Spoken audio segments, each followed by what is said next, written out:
দেখো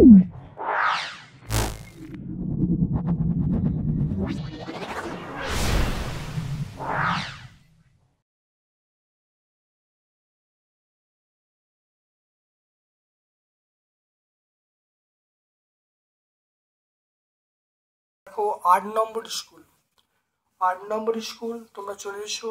এটা হলো পরিবেশ বিজ্ঞানের সম্পূর্ণ ব্যাখ্যা করছি। ভিডিওটা প্রথম থেকে শেষ পর্যন্ত দেখো, অবশ্যই ভিডিওতে উপকৃত হবে। চ্যানেলটা যারা সাবস্ক্রাইব করি আর সাবস্ক্রাইব করে দেবে, বেল বাটনে ক্লিক করে দেবে। চলে এসো আজকের প্রথম প্রশ্নে। বস্তুর ভর 10 কেজি হলে বস্তুর ওজন হবে।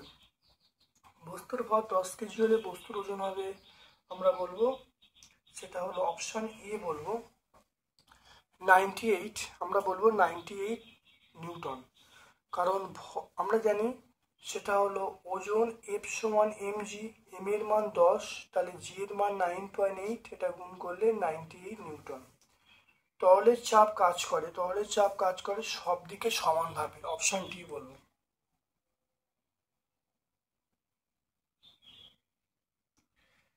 তারপর দেখে নাও পরমাণুর মধ্যে সবচেয়ে ভারী কণিকার নাম কি? পরমাণুর সবচেয়ে ভারী কণিকার নাম আমরা বলবো, সেটা মনে রাখবে নিউট্রন। পরমাণুর মধ্যে সবচেয়ে ভারী কণিকার নাম আমরা বলবো নিউট্রন। তারপরে চলে এসো জলে অর্থাৎ জলে দ্রবীভূত অবস্থায় তড়িৎ পরিবহন করে। জলে দ্রবীভূত অবস্থায় তড়িৎ পরিবহন করে সেটা আমরা NaCl বলবো। তাহলে NaCl জলে দ্রবীভূত অবস্থায় তড়িৎ পরিবহন করে। প্লবতার একক, প্লবতার একক আমরা বলের একক বলবো, সেটা নিউটন হবে। যদি অপশনে ডাইন থাকতো তাহলে হতো ডাইন হতো, তাহলে প্লবতার একক আমরা বলবো নিউটন বলবো। মনে রাখবে প্লবতা একটা বল, তাহলে সেজন্য এর একক হলো সবসময় বলের একক হবে। তারপরে মনে রাখবে চাঁদে গড়, দেখো চাঁদে গড় অভিকর্ষ ত্বরণ পৃথিবীর গড় অভিকর্ষ ত্বরণের, এটা আমরা বলবো অপশন সি বলবো 1/6 গুণ বলবো। একটি তার সত্য মিথ্যা বলতে বলছে, একটি অধাতব পয়েন্ট দেখো, একটি অধাতুর উদাহরণ হলো কার্বন। এটা কার্বনের অধাতু, তাই এটা আমরা সত্য বলবো। ঊর্ধ্বপাতিত হয় এমন একটা পরমাণু কর্পূর, এটা অবশ্যই ঊর্ধ্বপাতিত হয় এমন একটা পদার্থের নাম কর্পূর, এটাও সত্য বলবো। তারপরে মহাকর্ষ বলের মান শূন্য হতে পারে। মহাকর্ষ বলের মান শূন্য হতে পারে না, কারণ মহাকর্ষ বলের মান শূন্য হয় না, কম হয় কিন্তু শূন্য হয় না, এটা মিথ্যা। সময় বাড়ার সঙ্গে সঙ্গে পতনশীল বস্তুর বেগ বাড়তে থাকে, তাহলে আমরা বলবো বাড়তে থাকে। ফসফিন,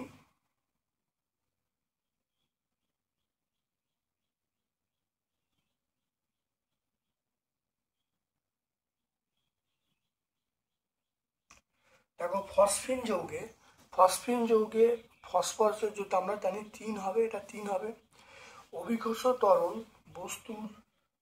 ত্বরণ বস্তুর ভর নিরপেক্ষ, এটা আমরা বলবো ভরের উপর নির্ভর করে না।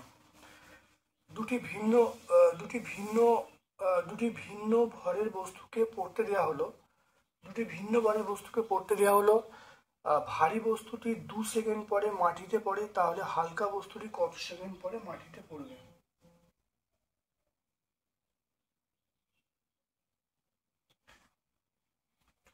দেখে নাও, দুটি ভিন্ন ভরের বস্তুকে অবাধে পড়তে দেওয়া হলো, ভারী বস্তুটি 2 সেকেন্ড পরে মাটিতে পড়লো, হালকা বস্তুটি কত সেকেন্ড পরে মাটিতে পড়বে? অবশ্যই 2 সেকেন্ড বলবে, তো এখানেও আমরা 2 সেকেন্ড বলবো। তারপর দেখো কুলম্বের সূত্রটি লিখতে বলছে, চিহ্নগুলো লিখতে বলছে, দেখে নাও।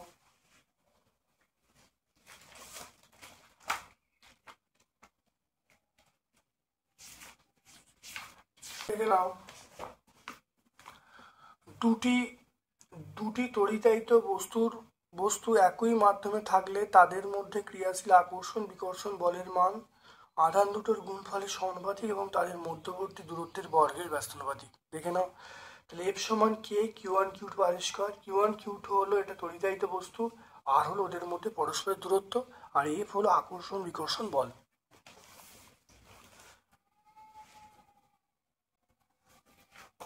এটা আমরা পেজ নাম্বার 32-এ পাবো।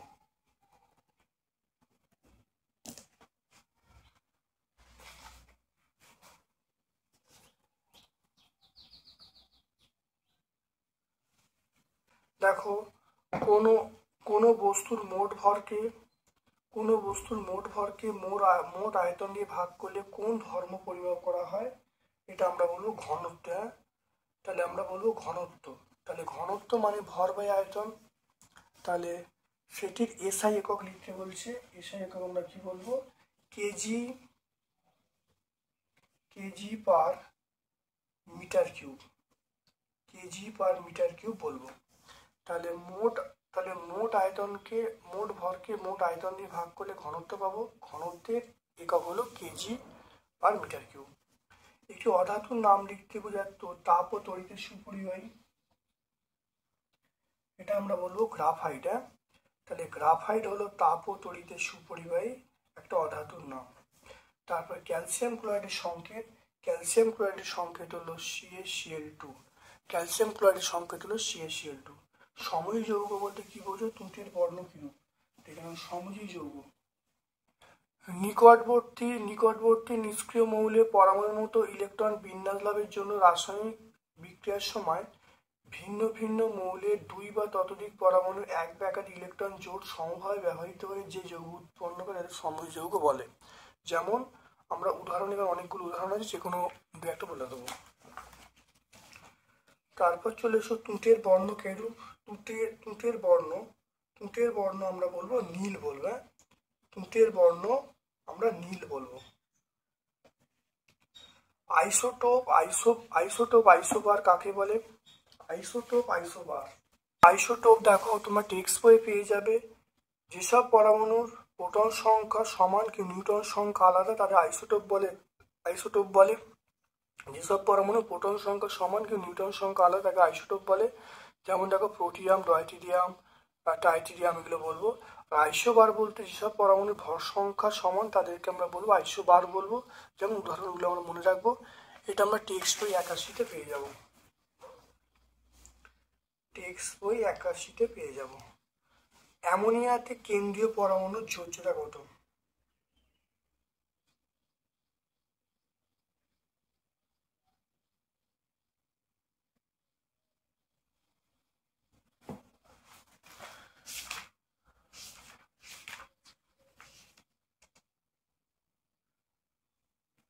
দেখে নাও।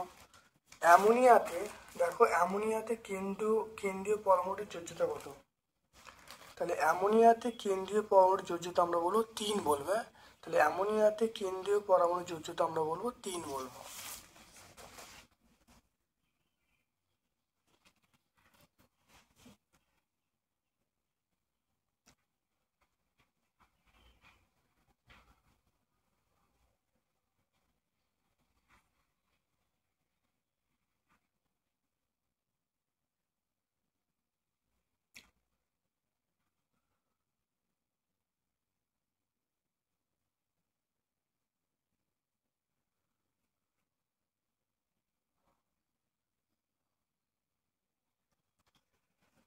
দেখে নাও দেহের বর্জ্যকে মূত্রের মাধ্যমে বার করে দেয় যে অঙ্গটা, সে অঙ্গটার নাম আমরা বলবো বৃক্ক।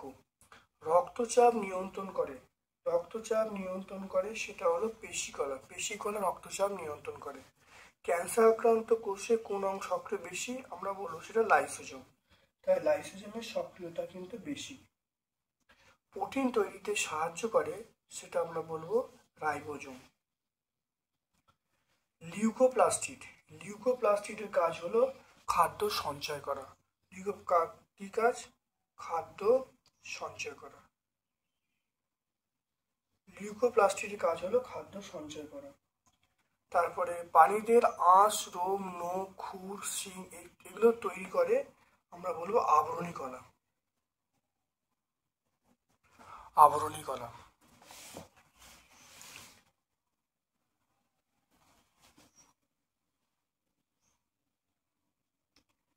দেখো তারপরে চলে এসো মেসোজোম ভাইরাসের দিয়ে দেখা যায়। এটা দেখা যায় ব্যাকটেরিয়ার দেহে, তাহলে এটা মিথ্যা বলবে। মেসোজোম দেখা যায় ব্যাকটেরিয়ার দেহে, এটা লেখা যায় ভাইরাস, এটা মিথ্যা হবে। স্নায়ুকোষের দৈর্ঘ্য সবচেয়ে বেশি, এটা সত্য হবে। প্রাণীকোষের মধ্যে স্নায়ুকোষ সবচেয়ে বেশি, সত্য হবে। আচ্ছা, তারপর চলে এসো কোষ কি?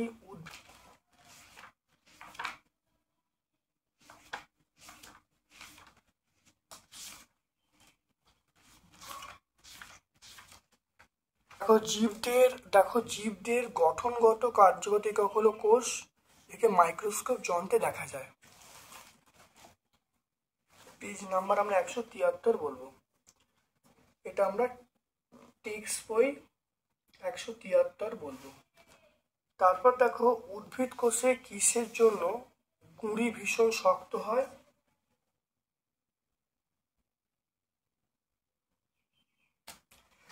সেটা উদ্ভিদ কোষে কিসের জন্য গুঁড়ি ভীষণ শক্ত? এটা হলো স্থায়ী কলা। তাহলে স্থায়ী কলার জন্য গুঁড়ি শক্ত হয়। কোষ প্রাচীর কোষ পর্দার মিল এবং অমিল লিখতে বলছে।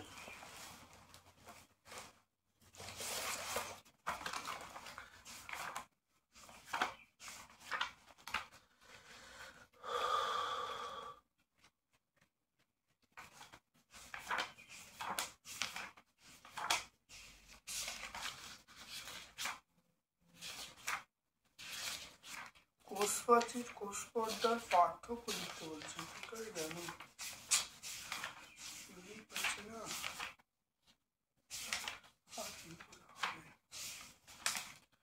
দেখে নাও কোষ প্রাচীর কোষ পর্দার পার্থক্য দেখো এখানে অনেকগুলো পাবে। দেখে নাও কোষ প্রাচীর কোষ পর্দার দেখো পার্থক্য অনেকগুলো পেয়ে যাবে।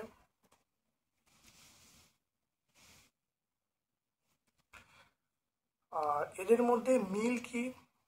মিল দেখতে পাবে। দেখো মিল বলতে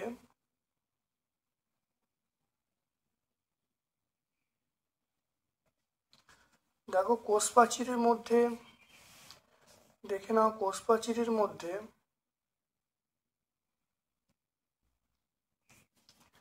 দেখো মিল বলতে কোষ প্রাচীরের মধ্যে দেখো যেগুলো থাকে নিউক্লিয়াস থাকবে, কোষ গহ্বর থাকবে, সাইটোপ্লাজম থাকবে। আর কোষ পর্দার মধ্যে নিউক্লিয়াস থাকবে, কোষ গহ্বর, সাইটোপ্লাজম থাকবে। তাহলে কোষ প্রাচীরের মধ্যে উপাদান থাকবে, এর উপাদান একই থাকবে। তাহলে এটা হলো মিল। তারপর চলে এসো লোহিত রক্তকণিকার আকার গোল আর চ্যাপ্টা হওয়ার কারণ কি?